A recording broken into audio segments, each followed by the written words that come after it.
pagar sempadan dirosakkan, begitu mudahnya menyelundup barangan subsidi ke negara jiran dengan kelibat anggota keselamatan yang seakan-akan menutup sebelah mata. Segala-galanya berlaku akibat segelintir anggota keselamatan yang bertugas di sempadan Malaysia Thailand, iaitu Padang Besar Perlis, bersubahat dan menerima rasuah. Ketua Pesuruhjaya Suruhanjaya Pencegahan Rasuah Malaysia SPRM, Latifah Koya mendedahkan pihaknya mempunyai ribuan klip rakaman aktiviti penyeludupan itu, sekaligus membayangkan sejumlah besar subsidi telah dieksploitasi penyeludup.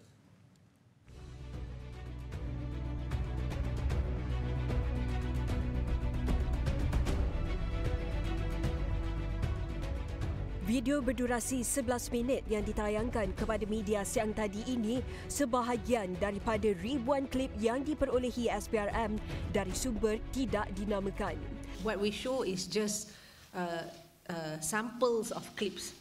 We have beribu-ribu and berjam-jam for years and years. So you can imagine the sheer number of data that we have. So it is important for us to narrow down. And kerja ni perlu bantuan expert. Kegiatan penyeludupan seperti ini dipercayai berlaku sejak 2017 dan rakaman terbaru diperolehi Mei lalu. Bayangkan, pos kawalan dengan beberapa anggota keselamatan sedang bertugas dengan kumpulan penyeludup ligat menjalankan aktiviti mereka hanya beberapa meter di belakang.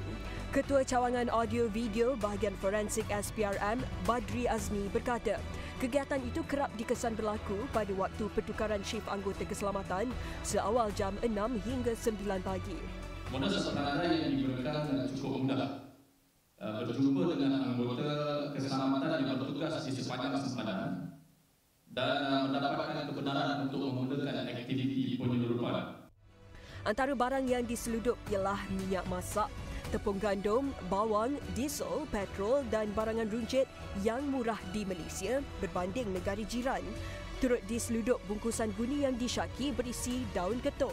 Ini kerana harga daun ketum pasaran tempatan sekitar RM18 sekilogram berbanding negara jiran yang mencecah RM100 sekilogram.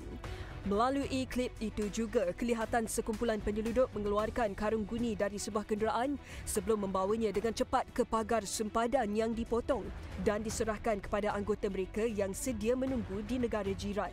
Sebuah kenderaan polis turut dilihat melalui kawasan itu sebelum semua penyeludup berhenti seketika dan menyambung semula kegiatan selepas kenderaan itu berlalu.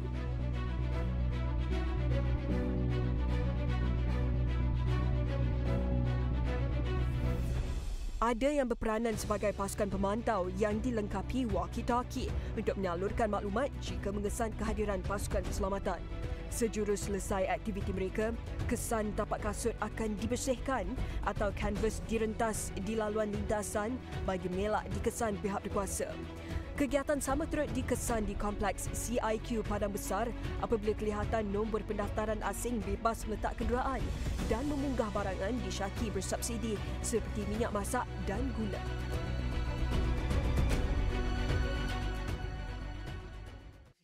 Dalam pada itu, bahan bukti yang diperolehi SPRM telah diserahkan kepada pihak polis untuk tindakan lanjut. Kami sebenarnya telah menyerahkan video ini dan clips dan sebagainya keseluruhan kepada pihak PDRM dan kita akan bekerjasama dengan pihak IGP untuk mengambil tindakan yang sewajarnya. Setakat ini, tiada sebarang tangkapan dilakukan berhubung kes terbabit.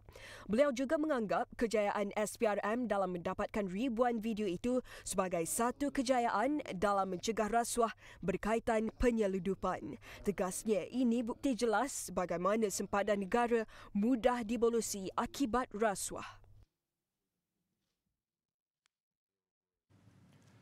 Sementara itu, PDRM sudah mengenal pasti aktiviti penyelewengan hingga berlaku pembolosan dan penyeludupan di kawasan sempadan dan sudah memperbaiki kelemahan yang ada. Ketua Polis Negara Tan Sri Abdul Hamid Badur berkata, beberapa syur dan tindakan sudah dibincangkan secara mendalam dan tindakan sedang dilakukan secara menyeluruh sejak bulan lalu.